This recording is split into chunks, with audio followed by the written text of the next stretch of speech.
order. Kyle Lieberman. Here. Sharon Harvey. Here. Lisa Lamont. Here. John Baston. Here. Eric Rowan. Here. Join me with a prayer or time of quiet.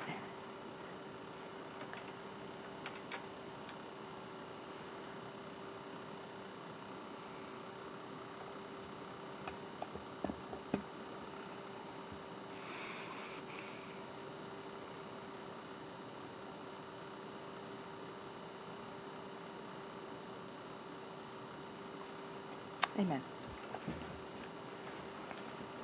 Please stand with me for the Pledge of Allegiance. I Pledge allegiance to the flag of the United States of America and to the republic for which it stands, one nation, under God, indivisible, with liberty and justice for all.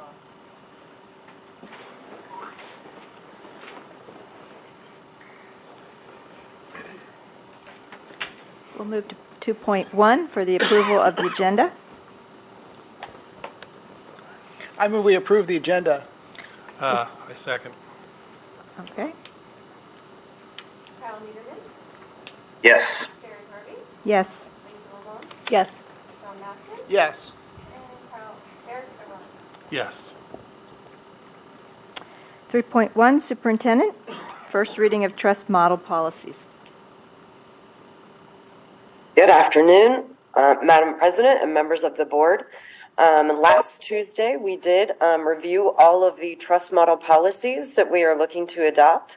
There were a few modifications from that meeting that I would like to share at this time. In Chapter 1, we've added a new policy. It will be Policy 100, and it includes the district's current mission and belief statement. So you can see that listed there. That's exactly what we have. It's just transferred over to this policy document. In Policy 1-102, there was some conversation about anonymous communication. So that now states that the board will also refer anonymous communications to the superintendent for consideration and processing. In Policy 1401, there was some discussion about the list of access to information for parents. We did remove the section that says other information as necessary for access, as all of those areas are covered in the Parents' Rights Handbook. In Chapter 2 and 3, there were no changes. In Chapter 4, Policy 4-302 now states employees shall be required to provide the summons or court documentation to substantiate their request for jury duty leave. In Chapter 5, we had two policies that we discussed.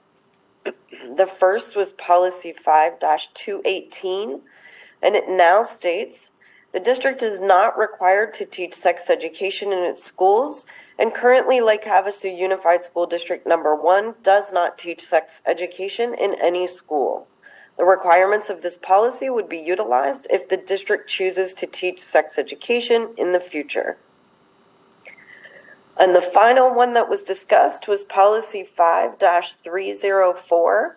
We removed the language regarding random drug and alcohol testing during extracurricular activities, as this is something we do not currently do and do not see any need for at this time. Those were all the modifications that were made. And just a reminder that these policies will be out there for about a month and a half. And at our June meeting, there will be an action item to accept the new trust model policy manual. Thank you, Dr. Stone. Do we need to entertain a motion for these changes? There's no motion needed at this time. This is just discussion. All right. Any And so if no one has any other questions, we can go ahead and move on. Your changes address my concerns. Thank you. For the drug testing option that we took out, Does that mean that we cannot conduct any drug testing of any kind, or just that we're not going to conduct random drug searches? We would not conduct any drug testing of students. If we ever wanted to do that, that would have to come back before the board to be a policy and have procedures as to how we would do that. Okay. The only other question that I had at this time is Chapter 3, 104, and it has to do with inventorying or taking inventory of our current assets. If a teacher has something in their classroom that they acquired through like GoFundMe or crowdsourcing, do we then inventory that? Is if it meets the dollar threshold in which we have to account for it through the fixed asset module, then we would. If it's under $1,000, below $1,000, then we would not. However, that's still property of the Lake Havasu Unified School District. Okay. So even if the teacher does kind of the legwork of raising funds for an item, they're doing so as an employee of our district, and therefore the property belongs to the district. That's correct. Okay.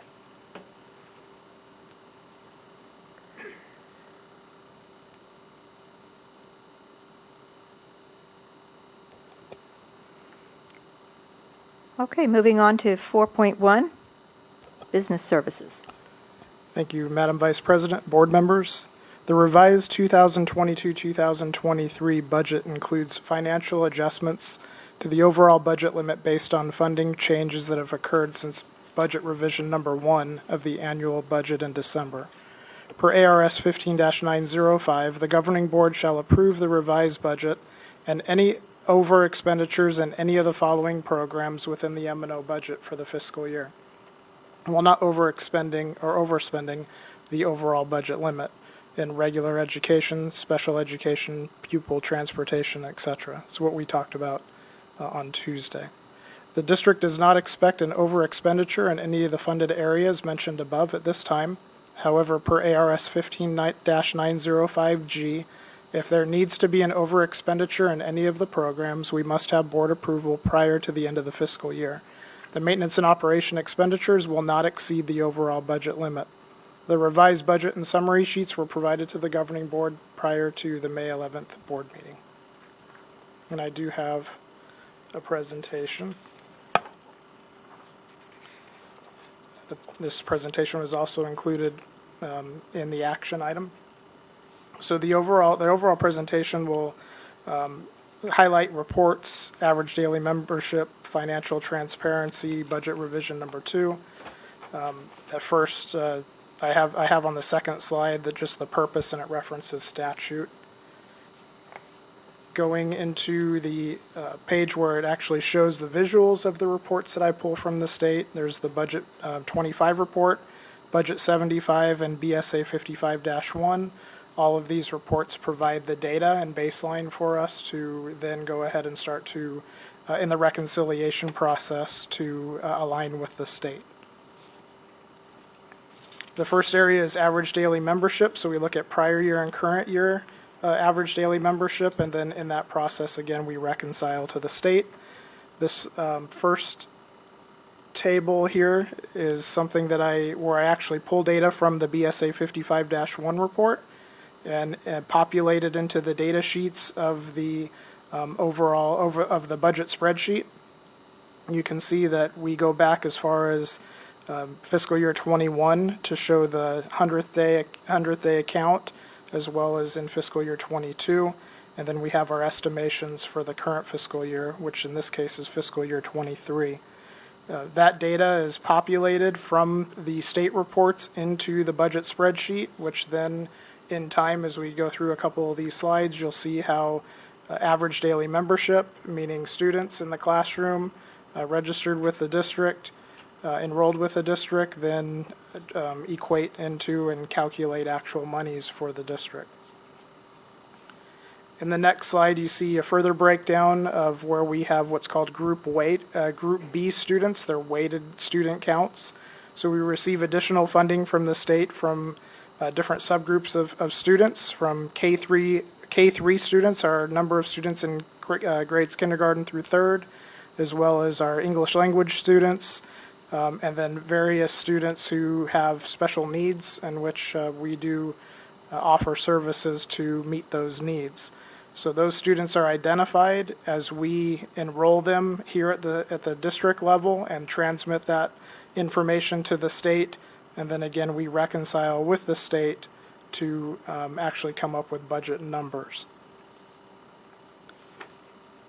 The budget revision process is then taking the numbers of students in ADM, and the state then processes those numbers. They turn that into what is called a Budget 25 report, and then the numbers based on ADM are then tied to dollar amounts that generates revenue for the district and all districts throughout the state.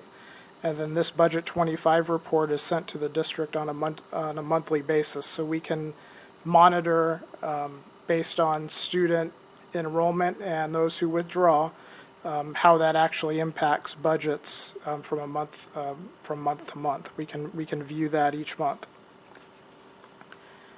The next slide, where I take that information from the state and again begin to populate the budget sheets, you can see where from several slides ago where that ADM is then tied to dollar amounts, and then it generates revenue. Here, this is page 7 of the actual budget sheet, and you can see that in this particular revision, based on the number of students we have currently in the district and tied to the state, that will generate, based on these 4 different areas here that you see with the blue check marks, or the blue arrows I should say, give us an overall general budget limit of just over $50.5 million, $50.6 million.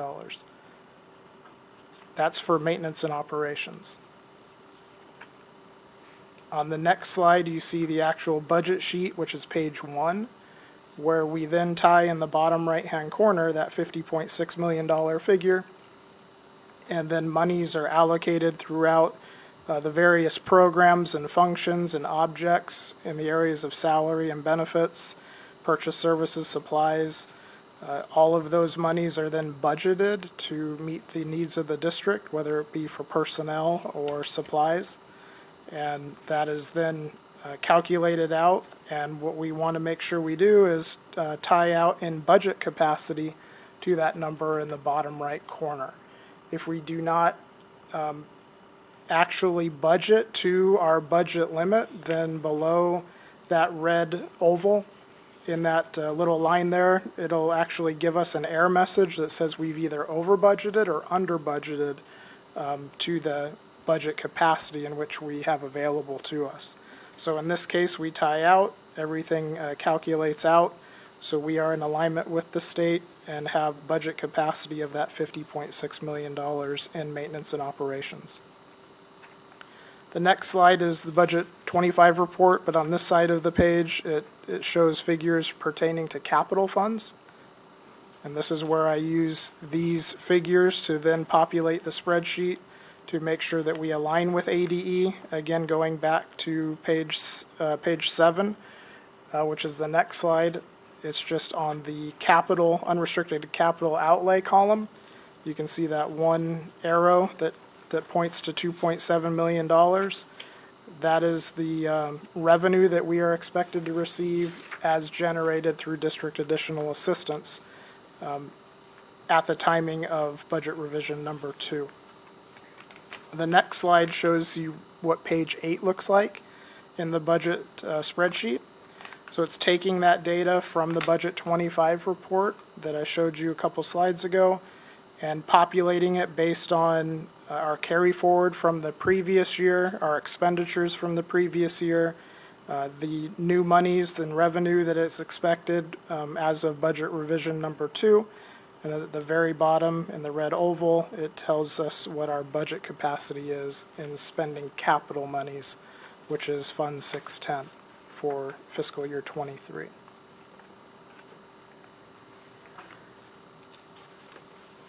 So budget revision number 2 is very much an easier process. It does take a few days to reconcile and tie out to the state and get the budget forms completed. Most of it is actually just continuing to reconcile with the state throughout the year to see if there's any major changes and fluctuations in dollar amounts. That will typically tell us that something in the reporting side, as far as uploading student data to the state, as far as numbers go, that there's some type of an issue there where we see that either a certain population of students or maybe a certain school had an incorrect code when they were enrolling students, or something happened in some type of an update process with our software that allows us on a monthly basis to make sure that we stay in alignment, and if something does happen, we address it quickly so that we can recover those monies and make sure our budget capacity stays where it should be, so we have the opportunity to spend as much money as the state will allow us based on student enrollment. As always, the final slide is fiscal transparency. Gina does a great job as we give her the information she needs to update our website. This information is always updated here within a matter of a few days of the board approving any type of budget adoption or revision. And this is where the public can go and see this information and spend more time looking at it and reviewing it. And there's a contact information there, contact information where they can always call the business office if they have additional questions.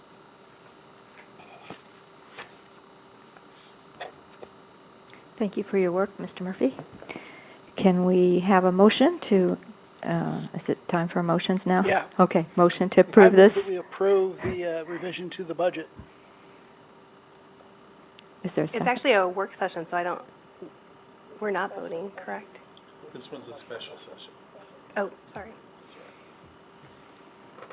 I will second.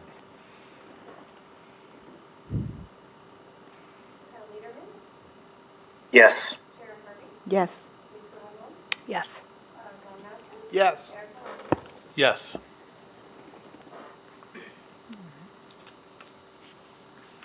Are there any announcements today? All right. I move that we adjourn this meeting. I'll second the motion.